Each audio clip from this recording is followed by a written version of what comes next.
Tudo gente, bem? Boa noite. boa noite a todos mais uma vez. Hoje eu tenho a honra e a gratidão de Obrigada. receber a doutora Aline Menezes, que é uma pediatra em São Paulo, tanto na questão de consultório quanto do corpo clínico do Albert Einstein, Uhum, onde eu conheci a doutora Aline. Ela chegou no momento final aí de internação da Maitê, estava com uhum, 5 meses e acho que 5 meses e uma semana, ainda tinha uhum. um restinho de 5 meses, eu acho, né? Você acompanhou o último mês O último dela. mês, é. Ela ainda estava É, dependente de oxigênio, ainda fazia umas quedas de saturação. Lembro da primeira vez que eu vi a Maitê caindo de saturação abaixo de 60%, a gente. E ela já se organizando, mas lembro bem desse dia. com 5 meses, né? É. Então a doutora Aline tem também um percurso afetivo na minha história, que a gente se reencontrou com esse Uhum. projeto. Mas eu quero falar aqui da formação dela, que eu acho que é importante. Vou tirar uma colinha aqui. Ah, Ela é obrigada. formada pela USP, né? Ela é especialista em terapia intensiva pediátrica, pela USP também. Uhum, Ela é pós-graduada em cuidados paliativos pelo Hospital Albert Einstein, e eu uhum. acho que essa questão também te motivou, de repente, a entender de uma forma mais contextual os cuidados centrados na família. Com certeza. E, enfim, eu vou deixar a sua palavra para falar boa noite para todo mundo e dizer assim que é com muita gratidão que a gente recebe essa parceria. Para quem não sabe ainda, a doutora Aline é parceira desse projeto do Prematuros, que é justamente um projeto que nasceu com esse desejo, com essa vontade de gerar informações com qualidade, Uhum, gerar conhecimentos com qualidade diante de uma equipe que é muito preparada para lidar com as questões de risco, com a prematuridade e o aspecto emocional de mães de prematuros, de mães de bebês de risco que vivenciaram toda essa experiência. Então, é com muita gratidão que eu te recebo aqui no Prematuros muito e deixo obrigada, para você Tereza. falar aí. Boa noite para todos. Boa noite, obrigada mais uma vez. Eu disse para você que realmente é um prazer muito grande, porque quando a gente vê a criança nascendo prematuro, a gente vê as intercorrências dentro da UTI, a não ser que ela seja a sua paciente que você vai acompanhar, a gente gosta de saber como é que elas estão, né? Então eu acabei acompanhando um pouquinho a Maitele, eu lembro do dia que eu vi algumas outras vezes na UTI, depois eu acompanhei junto com o Felipe Rossi, que é o teu Isso, pediatra, que é uma pessoa que eu isso. admiro bastante.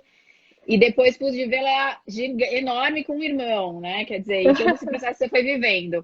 Então, para nós que estamos trabalhando realmente com cuidado intensivo e também podemos fazer o acompanhamento, ver esses resultados é importante para a gente basear a nossa força de trabalho, né? Porque a gente vê que vale a pena, né?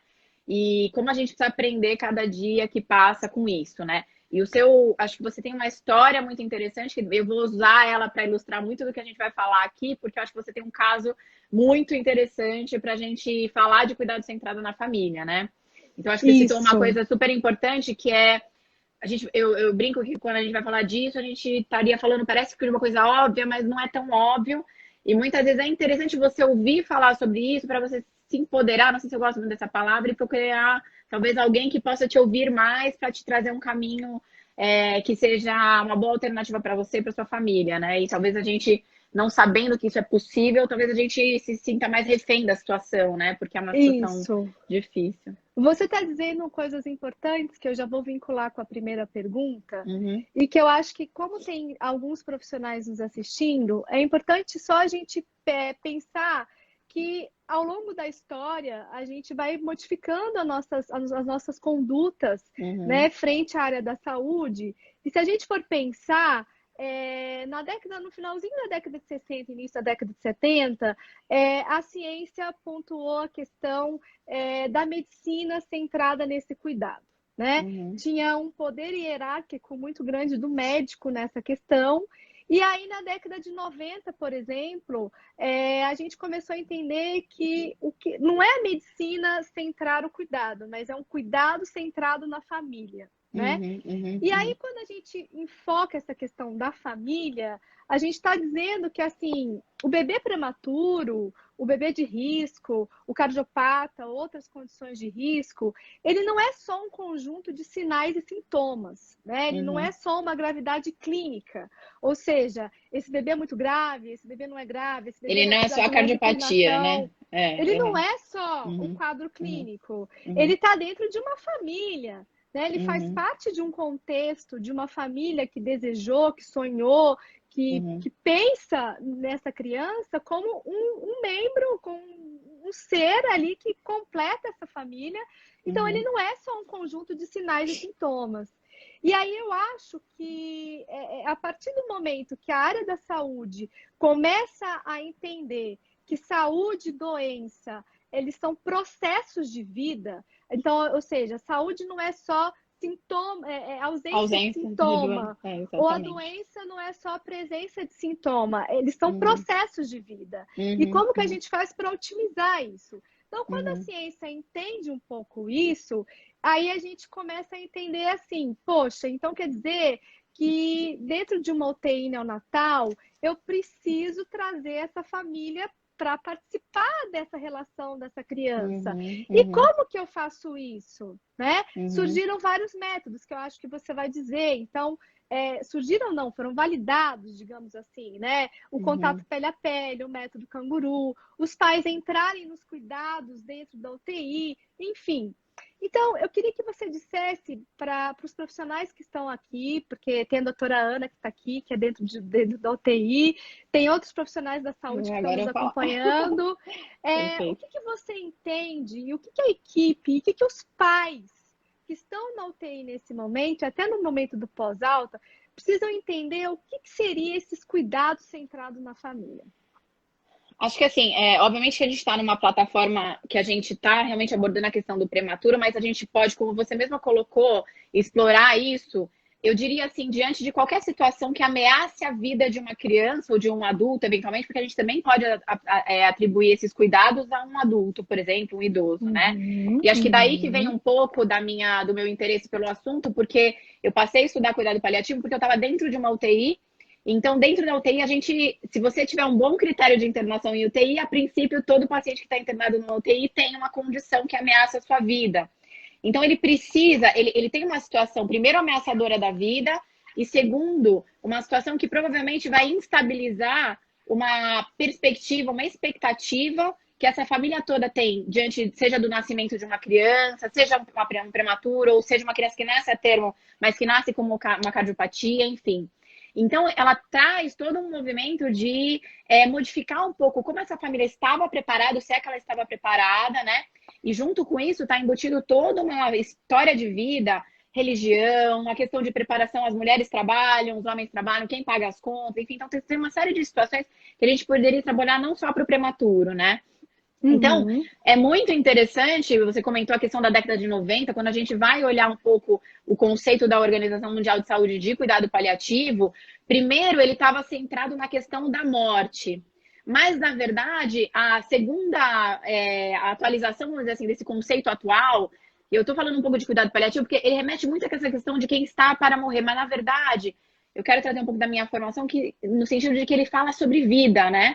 Então, ele Isso. coloca um pouco da situação do paciente que tem uma condição ameaçadora da vida e que a gente precisa promover o alívio do bem-estar físico, psicológico, né, todo, completo, exatamente o que você falou, que entende que, na verdade, a questão da saúde ela não é simplesmente a ausência da doença ou a ausência do sintoma, mas que ele envolve toda uma questão maior. E no caso da criança, pela questão do próprio pátrio poder, né? Os pais, obviamente, são os maiores interessados na questão do bem-estar e do cuidado dessa criança, e obviamente Tudo eles bem precisam. aí?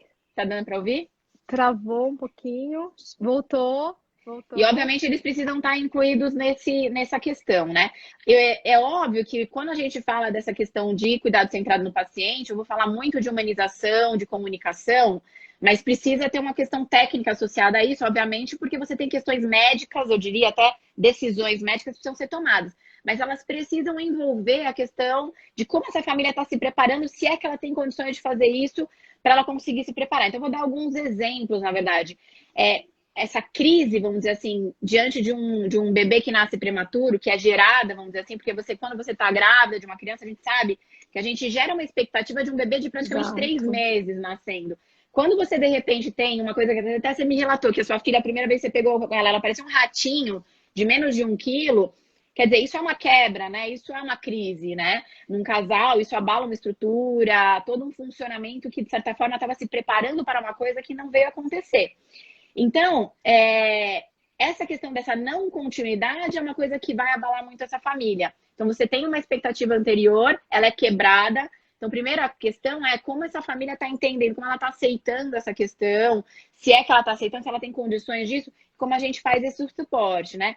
E então, isso vai ter uma exigência emocional do ponto de vista do profissional que está atendendo essa criança, no sentido de, ok, vamos fazer o tratamento objetivamente do que ela precisa de suporte, mas ela precisa trazer muito do conhecimento de como essa família está funcionando diante desta quebra, né?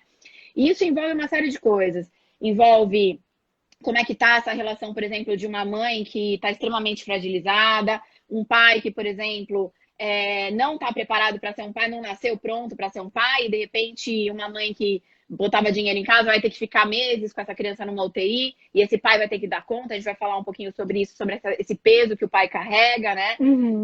Uma série de coisas. A própria questão, por exemplo, religiosa, de como eles entendem tudo isso que está acontecendo, né? Então, como é que a religião pesa para isso?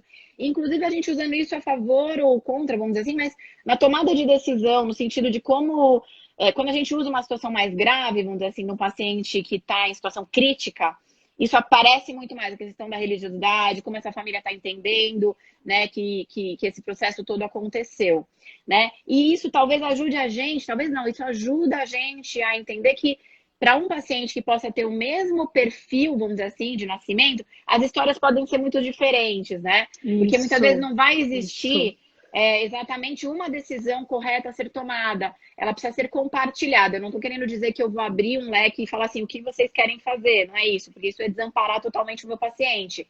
Mas eu preciso ter uma equipe, primeiro, interessada em falar com este paciente e não para esse paciente. Não é que eu estou dando a diretriz. Eu estou abraçando essa família, tentando compreender, e para isso eu preciso estar aberta a isso, porque existem muitas realidades e muitas interpretações que estão sendo feitas ali, e que talvez eu não consiga ter acesso em uma primeira consulta, talvez a minha enfermagem vá me trazer isso, a fono, enfim. Então a gente está aberto a isso, conseguir fazer uma leitura de como é que essa situação está aparecendo para essa família, porque a tomada de decisão para esse paciente, seja procedimento, seja tudo, né? O que a gente vai fazer tanto no contexto intra-hospitalar quanto fora dele, ele vai poder variar muito, né? E esse bem-estar, vamos dizer, essa saúde desse paciente envolve muitas vezes também esse entendimento de como essa família está vendo isso e como ela está conseguindo primeiro entender esse primeiro momento, se adaptar a isso e depois progredir nisso. E a gente ajudar ela a fazer todo esse processo juntamente, obviamente, com uma equipe multidisciplinar. Então, a gente precisa estar aberto a isso, né? Porque, de fato, esse cuidado centrado na família, ele vai exigir que a gente explore um pouco como é que está esse conhecimento, como é que está esse entendimento, a capacidade de enfrentamento dessas famílias e, né, toda essa interpretação, vamos dizer assim, para que a gente tome, para que a tomada de decisão, e o que eu gosto de usar é o termo, um plano de cuidado para esse paciente possa ser feito para esta família, né? E não para uma situação clínica, vamos dizer assim, né? Não é a prematuridade, né? Exatamente. Eu acho que isso, felizmente, nós temos UTIs que entendem muito isso, né? Tanto UTI neonatal quanto pediátrica, que entende a necessidade de você realmente trazer o contexto dos pais para dentro da equipe, da UTI, para dentro da equipe. Afinal de contas, eu sempre falo, quem são os pais? São os pais. Né? Os enfermeiros, os médicos, os fonoaudiólogos, os terapeutas ocupacionais, os fisioterapeutas, eles não são os pais da criança. Eles estão, muitas vezes, né, a gente fala, as enfermeiras até assumem esse papel, né? A gente fala que as enfermeiras são grandes mães das crianças, pelo cuidado que elas têm ali a todo instante com esse bebê, de uma outra qualidade. A gente sabe que a enfermagem é o grande líder nessa questão, né, do cuidado ali com a família, com a criança. Mas quem são os pais? São os pais. E esses pais precisam, como você disse, eles precisam entrar no contexto de cuidado, de práticas, para promover a saúde dessa criança e também para promover o bem-estar dessa família. Então, por exemplo, quando a gente está falando um pouquinho, vincular um pouco esse cuidado centrado na família com a questão da humanização. Então, porque às vezes a gente acha que isso é meio utópico, que isso não acontece, mas isso não é verdade. Nós temos formas e formas de trazer a família e de acolher a necessidade da família, de contextualizar a família e criança no ambiente hospitalar. Então, por exemplo, quando a equipe decide, né, falar, olha, esse bebê está grave, mas a gente precisa que essa mãe, que a gente precisa colocar esse bebê no colo, né? Ou quando a gente discute bebê prematuro extremo, por que ele não pode ir para o colo entubado? Ele pode ir para o colo entubado, entende? Por que a gente tem que esperar? Várias UTIs falam para as mães assim, não, só vai para o seu colo depois que tirar o CPAP, né?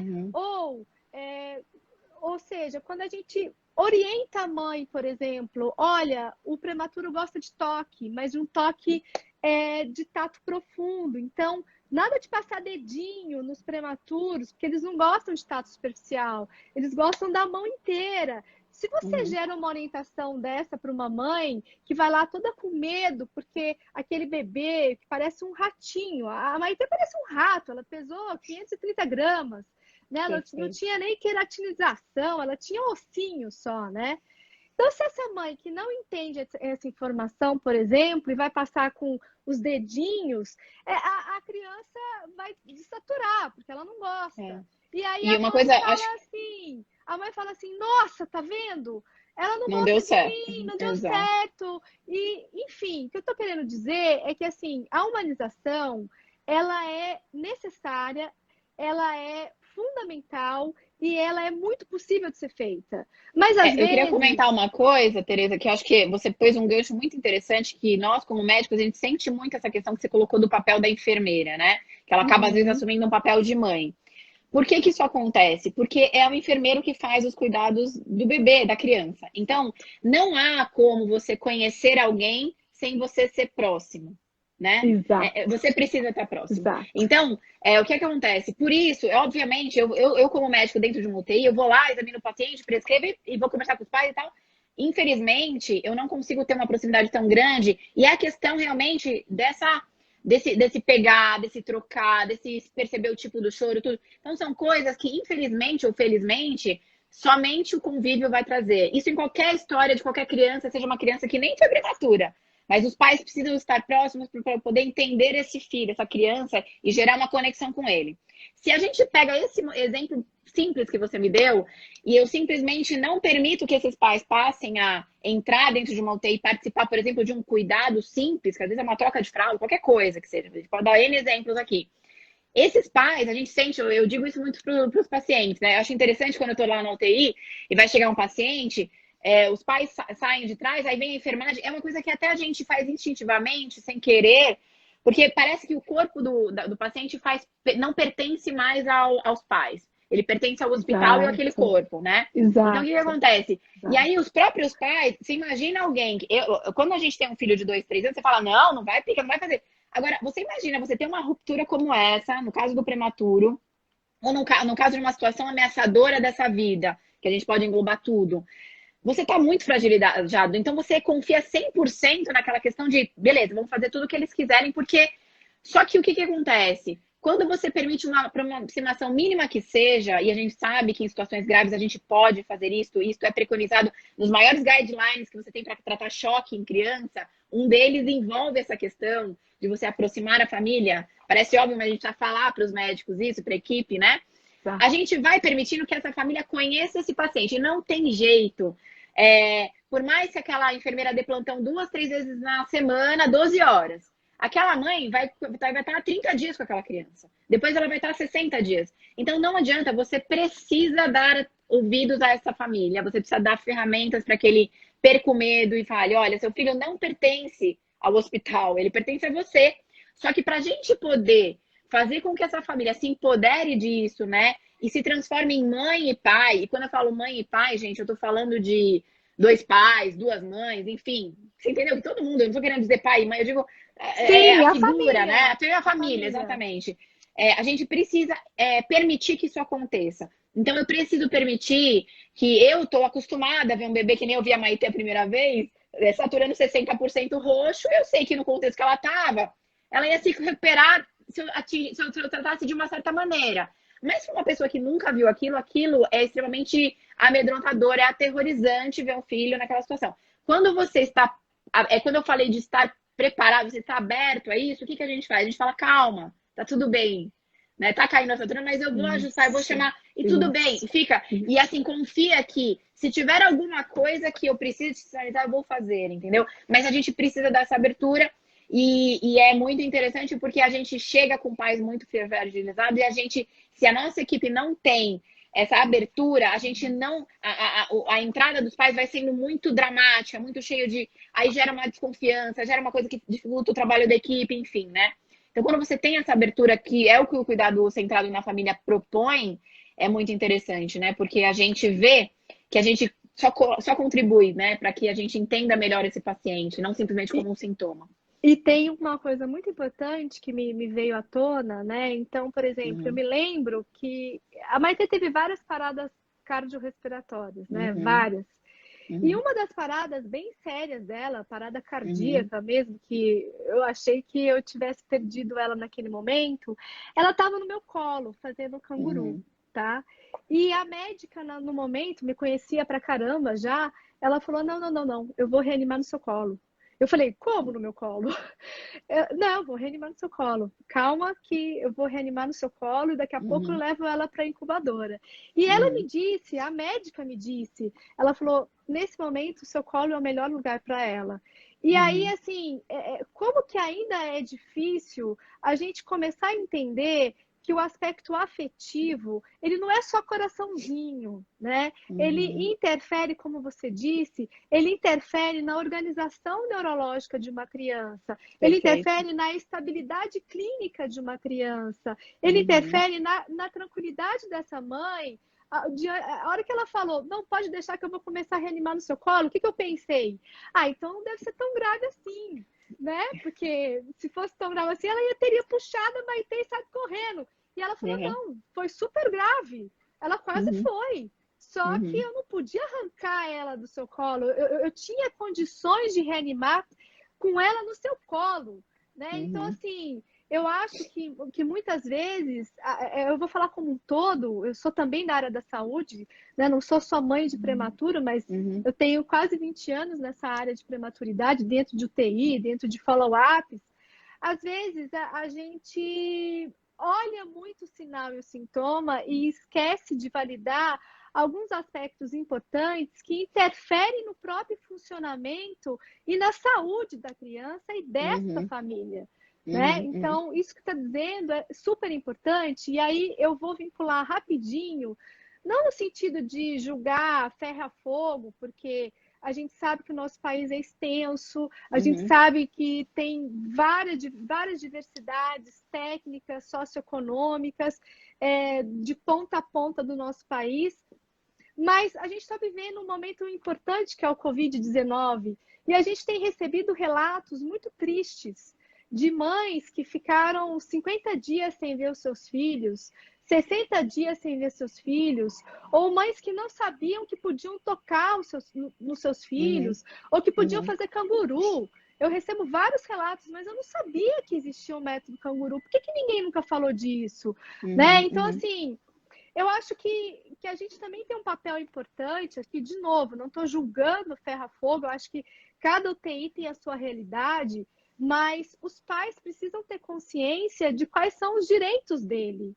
né? Uhum. Então, isso está no Estatuto da Criança e do Adolescente, isso está nas diretrizes do Ministério da Saúde, que pai assintomático, fazendo todas as medidas de proteção que a gente faz sem mesmo ter Covid, a gente Sim, faz de sim. qualquer forma na UTI, Uhum. ele tem Uhum. que ter acesso ao seu filho. Essa mãe Perfeito. tem que tirar o leite. E esse leite tem que chegar no filho. Então, eu estou recebendo vários depoimentos assim. Faz 3 semanas que eu não tiro leite porque eu não consigo levar e quando eu levo eles não aceitam. Eu acho que tem Então, uma questão aí que eu acho que o Covid, na verdade, ele trouxe uma realidade pra gente que é muito dramática, que é o seguinte, é a gente, de uma hora para outra, ter que lidar com uma doença extremamente contagiosa e que a gente não conhece. Então, exato. obviamente, o Brasil é um país de dimensões continentais. Então, a gente muitas vezes sofre por uma desinformação que muitas vezes a gente, obviamente, todos sentiram, então você recua com medo, e às vezes até a própria intenção é que seja o melhor cuidado para o paciente. E dentro desse contexto, a gente tem questões que estão sendo diariamente vistas e conhecidas em relação à questão da doença, né? Então, de fato, por uma inexperiência, por uma questão realmente de conhecimento, a gente acaba pecando por isso, na verdade. E essa situação do coronavírus acabou trazendo a gente para uma situação de medo, vamos dizer assim, em que diretrizes, vamos dizer assim, que não tem muito fundamento científico, foram geradas baseado numa impressão clínica de alguém que está coordenando uma UTI, enfim. Obviamente a gente precisa entender o contexto, mas isso acontece sim no nosso país. E a gente sabe que acho que foi uma situação muito peculiar o que a gente está vivendo, a gente vai ter que aprender com isso.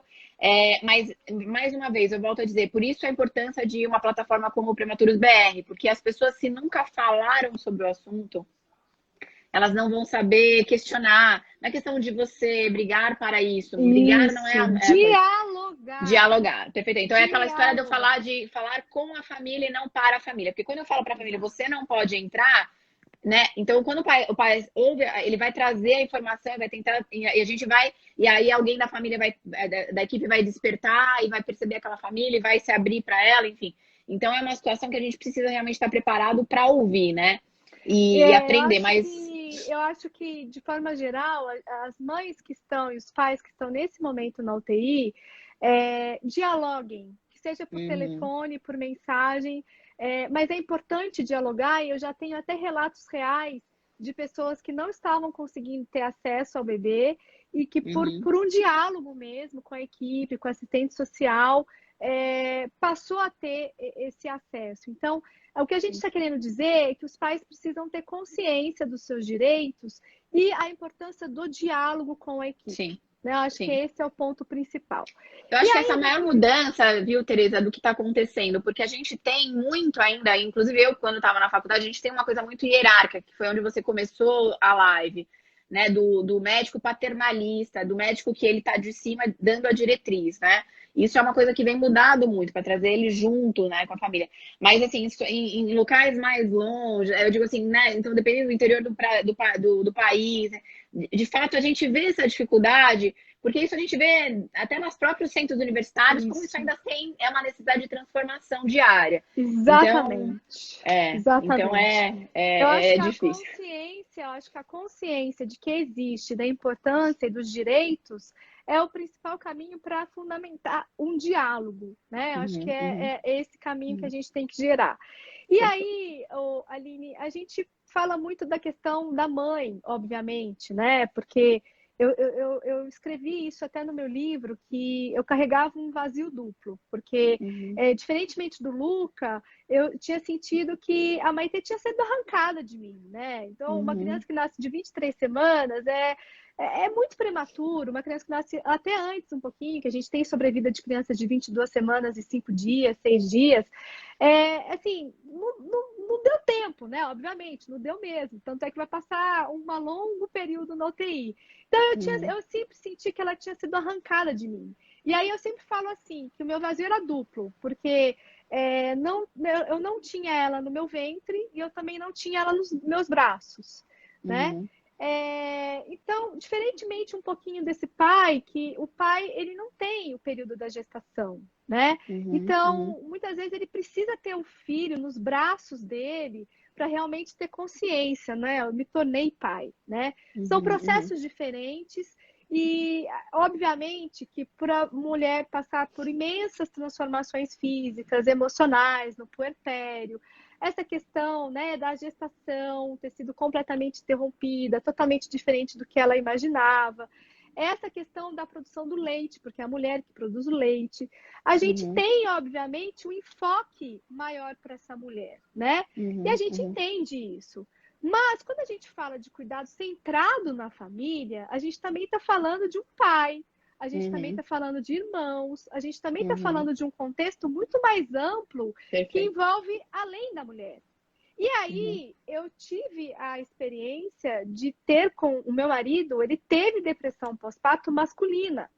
uhum, E no nascimento do Luca, ele teve vários sinais de transtorno de ansiedade diante do trauma, tem que voltar na UTI. Eu lembro que ele desmaiou na porta da UTI e me disse assim: agora você entende que nós não somos uma família dita normal?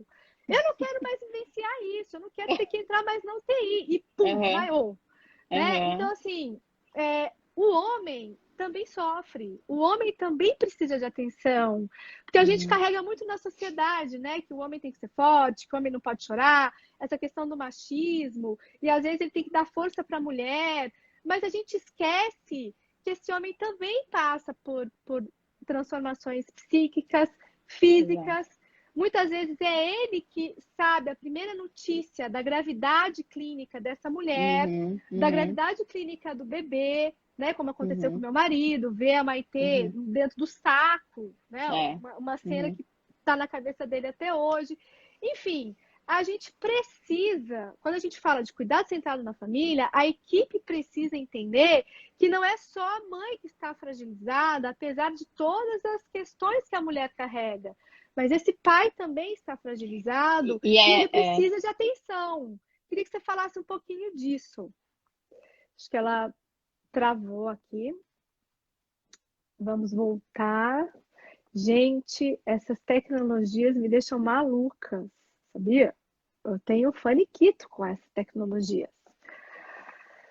Ai, voltou, doutor, tá. voltou, voltou. Então, assim, só em relação a essa questão que você está citando, acho que é bastante importante algumas coisas que vão de encontro ao cuidado centrado na família. A gente sabe que mesmo que um bebê não nasça prematuro, que nasça lá perto das 40 semanas, ele naturalmente é um bebê prematuro. Eu quero explicar para vocês um pouquinho por quê. Há muitos anos atrás, quando a gente andava de quatro patas, a gente tinha uma bacia que ela não é igual a você ficar de duas patas. Então, você tem uma bacia que ela é muito mais estreita. Então, naturalmente, os bebês que nascem de termo, eles nascem prematuros, vamos dizer assim, né? Eles nascem já menores para poder passar por esse canal de parto. Você imagina um bebê que nasce muito antes dessas 40 semanas que eu estou te falando. Então, a gente sabe que esse bebê que não nasceu prematuro, ele vai ter um momento ainda que a gente chama de pós-parto, enfim, mas que é uma fase ainda gestacional em que muitas vezes você vê que a questão do colo ela é importante para a maturação cerebral desse bebê. Isso! E a questão da sucção ela é importante, uma série de questões, o toque, como você mesma citou. Isso muitas vezes, ela obviamente vai estar presente no bebê quanto mais prematuro. Eu não digo que exatamente esse padrão de necessidade para que esse desenvolvimento cerebral, neurológico, enfim, se complete dentro do que é possível, mas obviamente ele está vinculado à presença da mãe. Só que abre-se uma oportunidade, porque quando o bebê já está maiorzinho, o pai acaba participando muito do cuidado dessa mãe. A gente sabe que o pai que está envolvido desde o pré-natal com uma mãe ajuda, né, a entender a questão da amamentação. Ele tem, né, essa família tem índices de amamentação, de sucesso na amamentação, cerca de 30% maiores quando o pai já é envolvido antes desse bebê nascer, né? E muitas vezes é aí que o pai começa a ter a oportunidade de criar um vínculo com esse paciente, né, com esse bebê, desculpa, né? Então, pegar um pouco o bebê, conforme o bebê vai evoluindo, a interação realmente vai estruturando o que é a ideia desse pai. Você imagina você ter isso interrompido quase que metade do tempo antes, né, do que era o esperado, né? E aí a gente sabe que essa questão da relação com a família ela vai ser fundamental. É mais até do que a medicação que eu estou prescrevendo, da incubadora que eu estou regulando. Mas esse contato, que é praticamente tentar trazer esse bebê para um útero, e que muitas vezes pode ser trazido junto ao pai, pele a pele, não é só a mãe que pode fazer o canguru, Exato. pode permitir um benefício incomparavelmente maior do que o que a gente evitar que esse paciente tenha o contato pela pele, por exemplo, com o pai e com a mãe, por exemplo, antes, do ponto de vista neurológico, conexões neurológicas, uma série de coisas, né? Ele a segurança que ele tem para se desenvolver, eu diria, né? A questão, né, dos fisioterapeutas, ele está colocando assim, mas tem uma série de trabalhos que a gente pode permitir que aconteça, mas mais uma vez, não dá para uma incubadora fazer este papel. E a gente precisa lembrar disso. E a gente tem essa oportunidade com o pai. uma oportunidade de ouro, que é esse pai começar a se tornar pai, né? Porque ele está percebendo que ele é parte do cuidado e do processo de desenvolvimento desse filho, né? Essa questão que você colocou da depressão pós-parto, ela é extremamente negligenciada. Cerca de 20% dos homens têm isso e não é diagnosticado. Então, você tem vários fatores de risco. Quando a mãe está em depressão, totalmente. Quando a mãe tem depressão, quando existe um certo distanciamento, né, entre a mãe e o bebê e o pai. Quando o pai querendo ficar mais tempo no trabalho, usando mais bebida alcoólica, drogas, a sensação de inutilidade, do que eu preciso, eu não tenho nada, eu não tenho leite para tirar, quer dizer, é função nossa trazer isso para o pai. E ainda mais, você citou muito a questão do pai no sentido de provedor, né? O homem é o provedor, vamos dizer assim, né? Então, esse cara, provavelmente, ele vai ser o que vai sair para manter essa família, né? Então, é parte também de um atendimento, eu diria, humanizado, centrado nessa família, questionar essa família como é que eles vão dar conta disso. Porque além desse peso de não estar preparado para receber essa criança nesse momento, talvez não ter a oportunidade de participar do desenvolvimento com essa ferramenta simples que eu citei, que a gente gosta de falar bastante, que é o canguru, existem N outras, né? Se a gente não abre isso para essa família e a gente ainda coloca no peso dele assim, ó, você vai ter que pagar o hospital, você vai ter que pagar a casa, sua mulher não vai voltar a trabalhar, porque provavelmente uma pessoa vai ter que se dedicar exclusivamente a essa criança, provavelmente, né? Então, quer dizer, como é que a gente é função também de uma equipe acionar um assistente social, acionar um seguro de saúde. Tem várias ferramentas que a gente pode utilizar e que faz parte do cuidado centrado na família. Então, ele não é só avaliar muito o entendimento de como essa família está vendo a situação, mas ela envolve questões financeiras, ela envolve questões psicológicas, relacionamento entre o casal, religião, tá? Então, ela é multifacetada, tá? Então, assim, eu diria que é simples esse exemplo que você deu, mas ele é muito bom, porque ele coloca realmente como é importante, né? Imagina como é que o cara que vai conseguir manter tudo aquilo, né? Como é que alguém está olhando para ele, né? Como é que ele pode participar desse cuidado? Então, é bem interessante você ter colocado isso. E uma coisa, eu tenho que ir para outra pergunta, mas uma coisa muito importante que a gente às vezes esquece de fazer é o não julgamento. Porque a gente sempre acha que numa situação de fragilidade, como no contexto de UTI no Natal, essa mãe que está chorando, esse pai que está chorando, eles precisam ser medicados, né? Ali, de cara. Então, às vezes, a gente não entende que o sofrimento faz parte, que a angústia faz parte, e que a gente tem que dar tempo para a elaboração. Não necessariamente esses pais estão doentes, ou esses pais estão com uma dificuldade de aceitação, e aí entra psicólogo, entra psiquiatra e tudo mais. E eu me lembro muito bem, quando o Marcelo desmaiou na porta da UTI, e eu fiquei puta, eu falei, tá vendo? É um fraco, né? Eu julguei ele, é um fraco, como assim? Desmaiou na UTI, não vai entrar para ver o filho.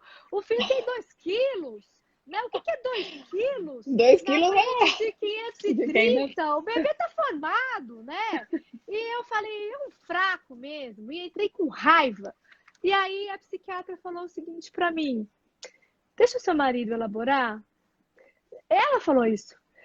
Não exija que ele entre agora na UTI, porque ele tá passando mal, tá difícil para ele.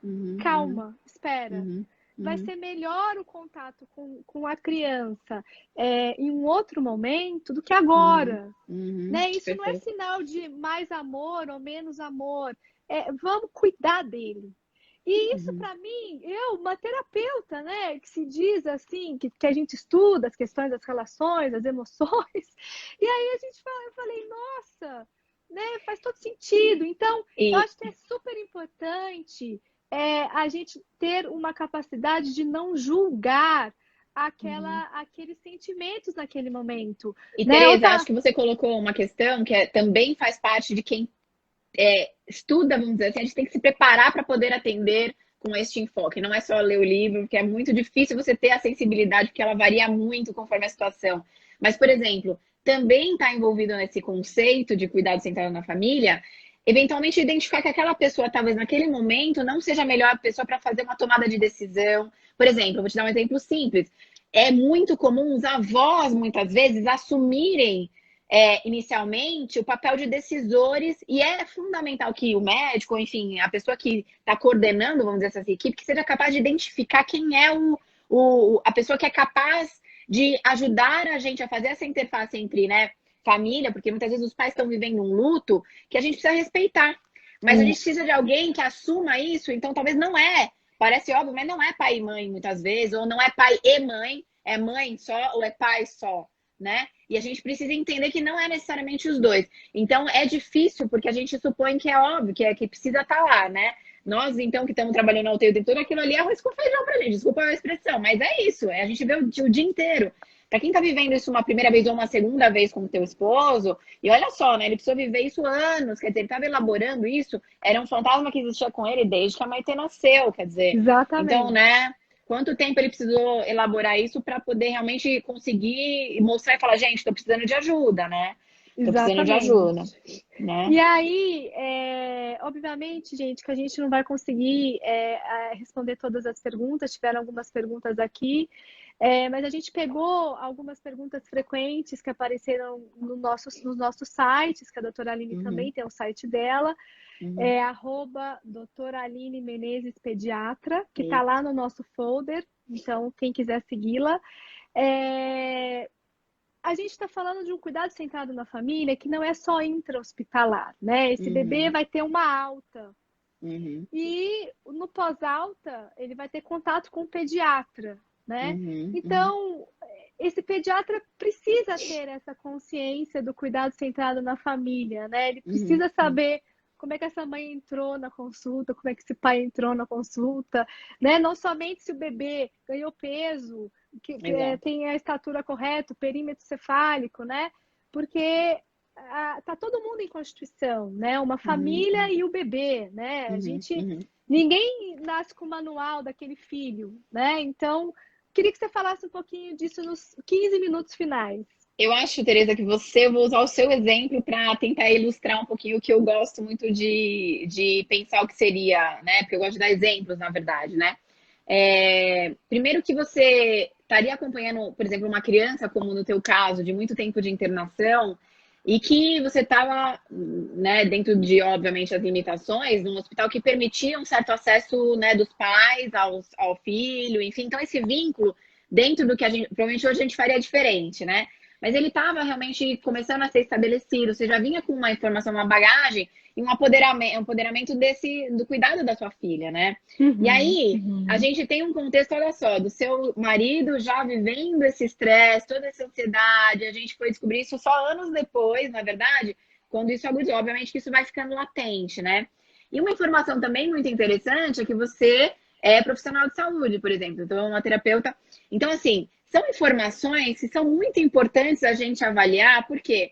Porque são coisas que eu vou ter que usar, vamos dizer assim, a meu favor, no sentido de que como é que é a informação que eu vou tirar desse bebê? Então, assim, uma família que ficou 2, 3, 4 meses internadas com ela, provavelmente é uma família que vai saber me dizer muito a questão até de sintoma, né? Até de sinais e sintomas desse bebê. Eu preciso ouvir essa família, né? Da mesma forma que essa família, se um dia ela tiver uma intercorrência e tiver que ir para um pronto atendimento, existe protocolo para isso. Essa família, de hipótese alguma, ela pode ser distanciada dessa criança para preencher uma ficha de abertura de ficha no. Você entende? O cara tem que vir junto, você tem que estar do lado do teu filho na maca, sendo atendido na intercorrência que for, seja respiratória, enfim. Mas não dá para você sair. Por quê? Porque você sabe dar a informação correta. Isso. E aí, talvez, o suporte que eu vou dar naquele momento, a gente pode falar de questões graves, por exemplo, de intubação, etc., entre outras coisas, talvez não seja igual para todo mundo. E você vai poder me dar uma informação importante, uma crise convulsiva, alguma coisa. Vocês são muito específicas, né? Uma outra questão, eventualmente, a sobrecarga que já existia sobre o teu esposo, enfim, né? Ou eventualmente como é que tá essa questão de volta ao trabalho, enfim, são coisas que têm que ser exploradas. E, obviamente, dentro dessa experiência que vocês vão adquirindo, né? Conforme a gente vai permitindo, né? Eu não gosto de usar muito essa palavra, que os pais se apoderem do cuidado da criança e se tornem pais verdadeiros, né? A sua experiência de vida também. Você é terapeuta, quer dizer, qual que é a bagagem? Meu Deus do céu, né? Se uma terapeuta ocupacional vai me trazer uma leitura totalmente diferente, uma proposta totalmente diferente, né?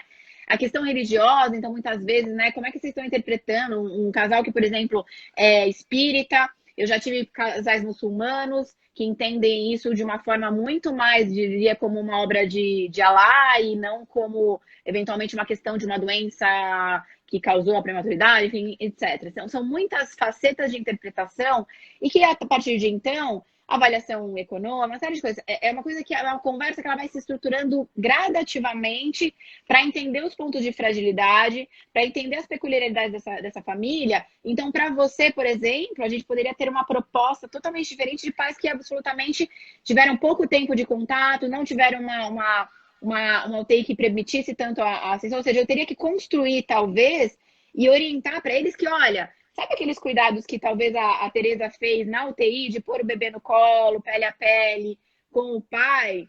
Sim, você vai fazer isso agora. O teu filho tem 2 quilos. Ah, mas ele já tem, ele teve alta. Mas ele continua sendo um bebê em transformação. Isso. Então, eu preciso estimular, mesmo que seja uma coisa que você fala, não, mas ele não está mais na UTI. Mas tudo bem, ele está em processo. Então, vamos incluir esse pai. Vamos incluir essa mãe, trazer... E parar com... Acho que você usou muito bem a questão da gente, né, criticar, enfim, e também criticar um pouco das coisas do tipo, não pode, né? Então, vamos ouvir um pouco, o que não pode, o que pode, né?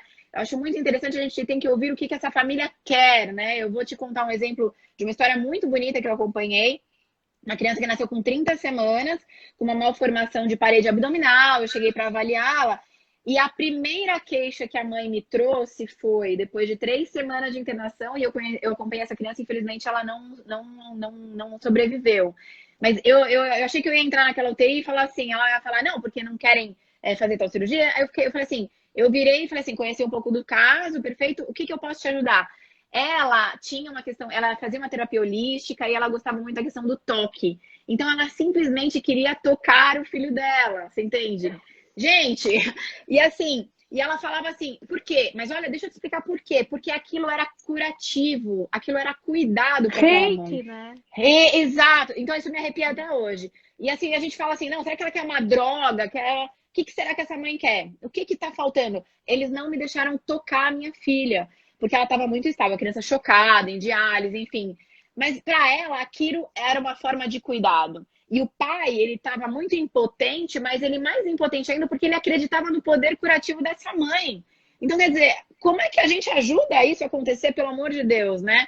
Então, assim, você entende que é uma demanda que você precisa estar aberto para ouvir. Porque se a gente chega para avaliar esse bebê chocado, prematuro, cheio de droga, não sei o que, eu vou sentar com esse pai e falar assim, ó, esse negócio é o seguinte, vai ter que abrir a barriga, vai ter que aumentar a droga, vai ter que colher exame, tá bom, é isso, tchau, amanhã eu volto, vocês me avisam. Mas é muito maior. Então, o plano de cuidado desse bebê envolveu o que você falou. Vamos dar um jeito, assim que a equipe se sentir confortável, porque a gente tem que estar confortável para fio, para um monte de coisa, mas vamos conversar com essa equipe. Gente, dá para fazer? Vocês se sentem à vontade? Vamos programar isso junto? Eu fico com vocês do lado, porque muitas vezes você precisa ter um médico do lado, Sim, porque sim. a enfermeira não se sente segura de fazer isso. Então, eu fico com vocês, não tem problema, né? A gente aumenta um pouco ali. Então, assim, é interessante, eu gosto muito de usar esse caso, porque ele traz uma necessidade. Um outro caso também que eu acho muito interessante é a questão da religião. Gente, acho que esse entendimento ele é fundamental. Então, por exemplo,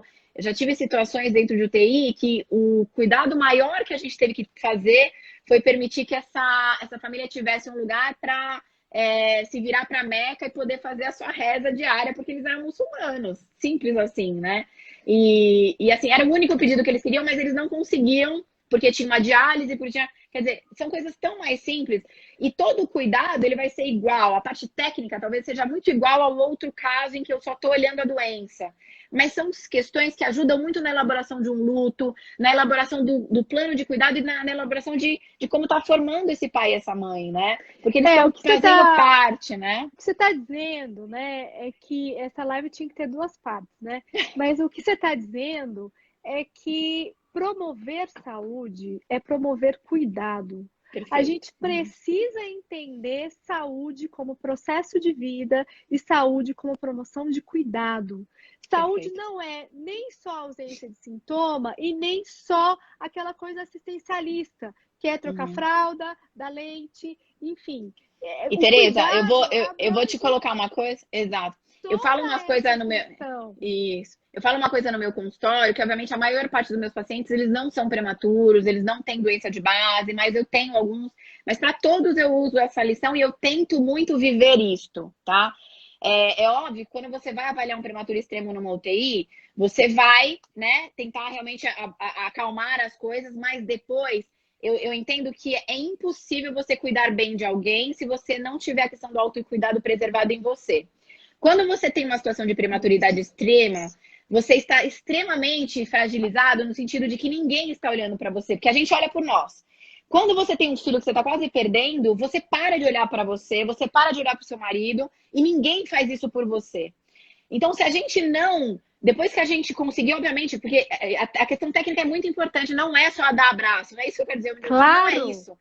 Mas uma vez que a claro. gente conseguiu ter um momento, a gente precisa parar e olhar para quem vai cuidar dessa criança, porque não vou ser eu que vou cuidar dessa criança até o resto da vida dela. Como é que tá? Eles estão destruídos. Eles não têm, eles estão despedaçados. A gente depois tem uma alta hospitalar que eles te entregam um bebê que você não faz ideia do que você vai fazer com ele. Então a gente precisa, como médico, porque eu digo médico porque é o médico que acaba dando uma linha de frente de uma equipe multidisciplinar. Eu gostaria muito de ter a possibilidade de trabalhar sempre com uma equipe multi, graças a Deus eu tenho algumas que eu consigo trabalhar bem. Mas esse médico, ele precisa, porque a pediatria, a partir do momento que essa criança tem condições de ir para casa, ela vai ser um acompanhamento, obviamente, periódico, mas preventivo, fundamentalmente. Se eu não conseguir estruturar bem isso com um pai, com uma mãe, que é quem vai cuidar, as coisas vão começar a degringolar e não vou ter condições de suporte adequado para esse filho, porque ninguém cuidou de quem vai cuidar. É simples assim, né? Exatamente, E se a gente, exatamente. né, se a gente não estiver atento para essa questão do autocuidado, de chamar a atenção e falar assim, gente, o que eu posso te ajudar? Como é que tá a questão em casa? Vocês estão conseguindo dormir? Né? Vocês estão dormindo? Vamos pensar junto como é que a gente vai fazer para dormir? Porque dormir é preciso para que você esteja bem no dia seguinte. E aí tirar aquela culpa daquela mãe, daquele pai que precisa ficar 24 horas por dia na UTI, mas ele não vai aguentar. Eu preciso falar para ele, pode ir, vai ficar tudo bem. Né? Porque Exato. se eu não lembrar disso, ele não vai lembrar. Né? Ele vai lembrar muito depois. Exatamente. Tá? Então, eu acho que é Exatamente. fundamental. E aí, nos últimos 3, 4 minutos que a gente tem, eu preciso dizer para as mães, assim, primeiro, não se culparem por não terem dialogado com a equipe, com os médicos, porque a gente se sente muito fragilizado, né? Então, às vezes, como a doutora Aline falou, até eu senti, profissional da saúde ali dentro da UTI, que eu trabalhei na UTI em vários momentos da minha vida, me senti assim, não sei nada, né? Porque é uma situação muito difícil. Uhum, E então não se culpem se vocês não tiveram esse diálogo tão potente com a equipe, com o uhum, uhum, pediatra. Se uhum. você está na UTI nesse momento e está vivendo um pós-alta, ou seja, esse bebezinho precisa de um pediatra, não tenha vergonha de expor as suas dúvidas para o médico. Por favor, Não por tenha favor. medo, não tenha medo de falar Uhum. com o médico. Não tenha medo. A gente tem que falar as nossas E não dúvidas. existe uma questão que é boba, tá, Tereza? Qualquer dúvida, ela é uma dúvida pertinente. A gente vai achar que, eu falo, putz, exemplo simples, eu posso amamentar, por exemplo, eu recebi um prematuro não tão extremo, mas assim, eu posso amamentar meu filho a livre demanda, é a minha vontade. Então vamos trabalhar para isso, mas né, colocar, eu posso, é uma pergunta simples, né? Mas não pode ir embora sem Exatamente. pergunta. Exatamente. Exatamente. E priorizar não só a parte do crescimento, que os pediatras são fundamentais nessa parte, mas também priorizar o desenvolvimento. Uhum, uhum, A gente uhum. olhar o desenvolvimento da criança, como é que ela está adquirindo as habilidades, os marcos motores, a integração sensório-motora, a Perfeito. expressão cognitiva, a linguagem, como é que essa criança brinca, como é que essa Uhum, criança se relaciona com o mundo, como é que ela está explorando visualmente o mundo, explorando sensorialmente o mundo. O pediatra também precisa ter essa atenção e uhum, os pais uhum, precisam trazer essas questões. Então, uhum, eu quero dizer que o pediatra ele tem um papel fundamental, porque é nele que chega. Né? Então, é o pediatra que vai ver se ele precisa de uma fisioterapia, se ele precisa de uma terapia ocupacional, se ele precisa de uma fonoaudiologia. Mas, para uhum, isso, os pediatras precisam estar abertos também a entender o desenvolvimento da criança, e não só a parte Uhum, de crescimento ou uhum, patologias uhum. específicas Que daquela muitas faixa vezes é uma etária. limitação, tá? Vou te falar que o pediatra muitas vezes tem uma limitação nesse quesito, né? A gente tem uma formação muito da patologia, e a gente peca nesse sentido, tá? Então, você tá aberto a trabalhar com uma equipe multidisciplinar que possa te dar um retorno, isso é um privilégio, tá? É um privilégio. Isso, Obviamente, com o tempo você vai tendo a sua experiência, mas muitas vezes é uma visão do especialista que você não consegue ter, infelizmente, né? Então, realmente é fundamental a gente saber ouvir, né? Trabalhar junto, trabalhar em equipe é fundamental. Seria lindo se a gente conseguisse fazer isso no nosso país como um todo, porque a gente ia beneficiar muitas exatamente. pessoas. Exatamente. Então, doutora Aline, assim, o nosso foco principal era o cuidado centrado na família. Existem algumas dúvidas sobre a prematuridade e o Covid, a questão da necessidade de uma fisioterapia ou não. Uhum. A gente pode pensar em um outro momento, uma outra live Sim, com você, sim, para a gente poder responder coisas mais clínicas, que só um pediatra vai conseguir responder perfeito. isso. A gente marca. Mas a gente tem 1 minuto e 40. Quero agradecer a todos pela participação, vários amigos, vários profissionais de saúde, vários pais estiveram aqui. Essa live vai ficar no feed, a gente vai baixar para o YouTube, eu vou passar para a doutora Aline também, vai estar Legal. no Instagram dela, no canal dela também. E a gente vai construindo essa rede de apoio e de suporte a todos os pais e prematuros e crianças de risco desse nosso Brasil afora. E parabéns pelo teu trabalho, porque de fato a gente tem muita coisa na rede. E eu falo para os pais que você saber quem não seguir é importante, encontrar, né, um lugar que faz um trabalho tão sério em relação a essa informação mesmo, né, gratuita, vamos dizer assim, é um privilégio, ainda mais com um Gratuita. país como o nosso, né? Então a gente sabe que as pessoas se beneficiam muito dessa atenção e parabéns, eu estou super feliz de ter te reencontrado e Eu quero estar também. junto aí, tá bom? Tamo junto. Boa noite Obrigada. a todos. Fiquem com Deus e até a próxima. Tchau, namastê, né? Tchauzinho. Tchau.